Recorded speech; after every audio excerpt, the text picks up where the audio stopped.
What do you know? That's like jammies. Take your shirt off. Okay, I subjectively edited that one, but you can see today's subject cares a little too much about men's appearances. Meet Andy Elliott, the Wolf of Main Street, or as I like to call him, Timu Jordan Belfort. Slick salesmanship, coke rants, sleeping with coworkers, and shady backroom dealings. He's done it all. Poor Andy got a tiny fraction of the money Jordan got though, and had to snitch on his bosses to the FBI in order to avoid prison time. Court documents reveal a laundry list of crimes committed and some naughty emails sent to a female superior. Let's dig in.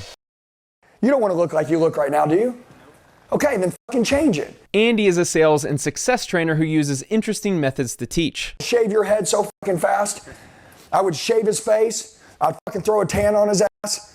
I'd be running him fucking 5 miles a day. You may have noticed that Andy's trainee next to him on stage was shirtless. We'll get to that later, but the real story begins with the 3 co-owners of the Big Red dealerships in Oklahoma City, Alpha Andy's unscrupulous bosses. Former Norman car dealership owner Chris Mays was sentenced to serve nearly 11 years in federal prison. Mays' charges include wire fraud, conspiracy, issuing forged securities, aggravated identity theft, and obstruction of justice. U.S. Attorney Robert J. Truster announced this sentence and also stated that Mays' co-defendants, Charles Gooch and Courtney Wells, will be sentenced in the coming weeks. We have Chris Mays, the primary owner and ringleader. Charles Gooch, responsible for my favorite case title of all time, United States vs. Gooch, and Courtney Wells, financial controller and naughty coworker. She's on the run in Mexico, married, and doing the nasty with Alpha Andy. Andy claims he didn't send these emails, but if not him, who did? I want to be the craziest son of a bitch that ever lived.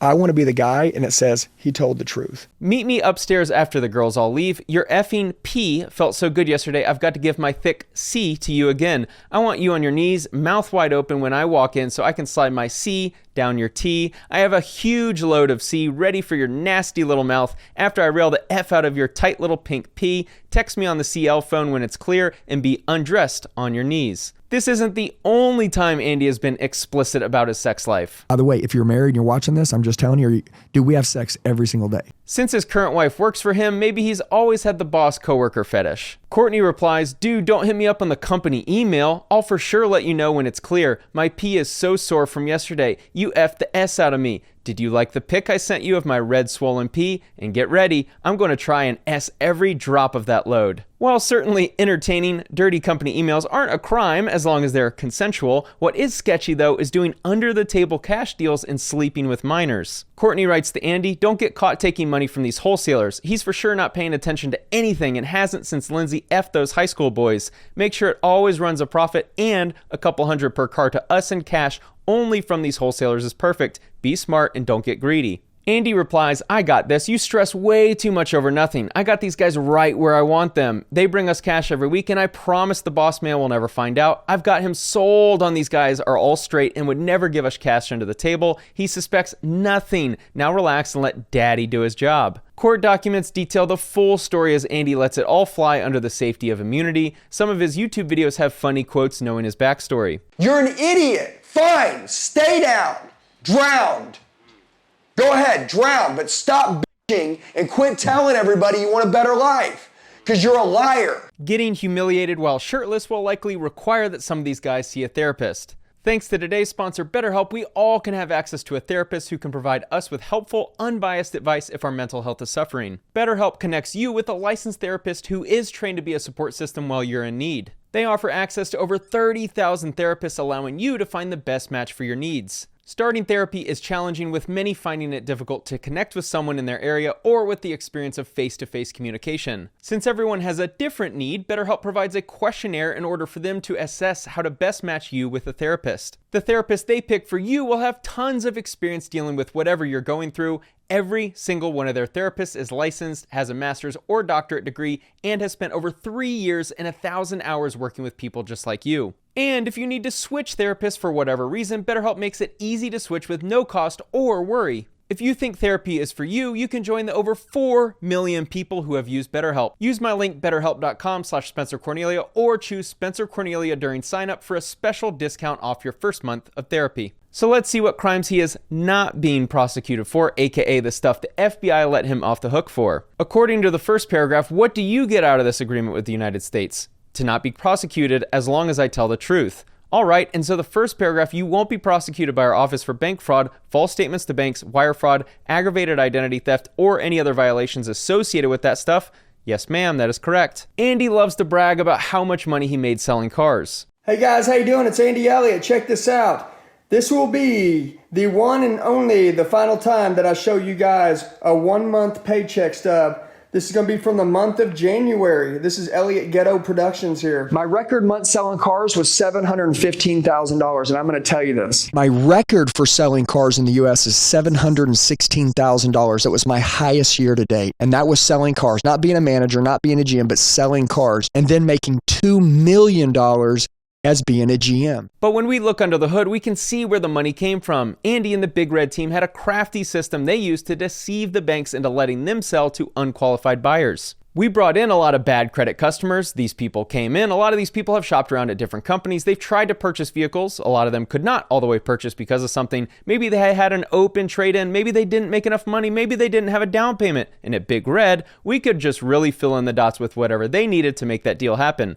How did you fill in the dots? By inflating income on customers who didn't make income. Just basically you could change a credit app to whatever you needed it to fit as long as the bank didn't ask for proof of that. Fake down payments daily. If the bank approval would come back at like $1,500 down, and let's say your customer did not have any money down, well, we would still put $1,500 on the contract. And basically, we could still sell that customer a car, and then in the finance office, we would just give them a receipt showing that they gave us $1,500 down, make a copy of it, put it in the deal, the loan will fund. And we would put it in the back screen on every deal, King Cash, and that means that it was just fake money. It didn't exist. The customers never gave it to us. King Cash sounds like a 70s street pimp, so we're not too far off. This here is a clear-cut case of bank fraud. How much cash down we needed to get the loan done, and then they would give us an approval. And then if the customer didn't have that amount of money, we would just put the difference down that we needed as like a pawn. But we wouldn't tell the bank it was a pawn. We would tell the bank it was cash down. Operating a fake pawn shop only works on Pawn Stars. In real life, it gets you a ticket to prison. This fraudulent system allowed them to give the appearance that they were highly successful. Why did you use King Cash? Well, if somebody didn't have money down and the bank required them to have money down, it was just not a deal. We would have to let the customer leave. So if we put it down on the contract that they did have money down, then they bought a car. So it was how we picked up the market share. Where other stores couldn't sell these customers, we could. Right, so your market share was based on lies? Yeah. I got 100 employees in my company. I don't have one person making less than 6 figures. My whole team's getting their dream. Your goal is to make sure anybody that rolls with you gets their dream too. Just generically say again what PAC means. It's just to offset the compensation to the salesperson. So they add money on top of the cost of a vehicle so that the salesperson don't get paid off of it. It's basically just an additional reserve to the dealer. Not so team friendly it seems, Andy. You're pretty f***ing ugly, right? So she moved back, she got a divorce, and we started a relationship again. And I would go and I would do Bible study with her on Saturday mornings. So I think you said this was when you went to Norman Mitsubishi in January 2016. Is that right? Yes, ma'am. Okay, and when you say you started a relationship, what kind of relationship? Like, we're friends again, and then we would go, and she's like, hey, I'm a Christian. And I'm like, oh my God, I got saved in 2011. We started talking, and we just were like, we want to try to be better people. We would go and do Bible study on Saturday morning. Number one, people don't like the truth anymore. Well, the truth is, Andy had ulterior motives. I think you told the FBI agent that, during that interview, that Andy kept coming back to you time and time again to get you to agree to take money from him and to approve loans for Norman Yamaha, right? Yes. I think he described you, or told you, gosh, I know you work hard, Donna, and I know that you don't get paid very much. And he told you that he could help you if you would help him, right? Yes. Sure, Andy, I'm sure you're trying to be a better person. Looks like we've got the good old scam in the name of religion going on here. Check your bingo cards. So I was trying to brainwash her to believe that no matter what pressure she was under, gun to the head, that she didn't take any money. And Chris had assured me that there was no way they could. I mean, I never gave her the money out of my bank account, so the money that was given from Courtney out of accounting by Chris's permission, and he said that he could hide traces where they couldn't find that money. And that's why we believe no cash trace. Then she just had to stick to her word. Andy is quite sharp, prepping his team to advance for FBI questioning to avoid the dreaded prisoner's dilemma. I'm going to tell you this, my entire company, my entire team, if you don't have a six-pack, you don't work for us. Oh, Andy, we know the real reason you fired employees, and it wasn't because they chose the burger over the salad. Someone else comes in, and I was talking about ethical. They're not going to sell their standards for money. Then they're like, this is messed up, this isn't right. And then we're like, we need this person out of here because we're going to get in trouble or he's going to rat us out. So did they get fired, or what happened to them? How did they leave? We would either just fire them or we would just run them off. How did you run them off? Just probably treating them bad? Removing all ethical employees sounds like a Bond villain. we went ahead and me and my wife decided, because we wanted to start a family, we wanted to move out of Oklahoma and go down to Lake Texoma. Baller Busters has posted a clip of someone saying no one in Oklahoma wanted to do business with him after the dealership situation, and likely because they didn't trust him. This podcast was an opportunity, to be honest, but that doesn't appear to be something he knows how to do. Like, take your shirt off for a minute. Andy has a fetish for seeing his sales trainees take their shirt off on stage, as supposedly this exercise best evaluates someone's potential sales performance. Take your shirt off for a second. Take your shirt off! If you are smart here, and there's another guy next to you, he's smart here and he's fit, he's gonna destroy you and he's gonna recruit your whole team. Steve, take your shirt off. Andy loves shirtless men and thinks it's the most important metric for becoming a great salesman. I'm gonna tell you this, my entire company, my entire team, if you don't have a six-pack, you don't work for us.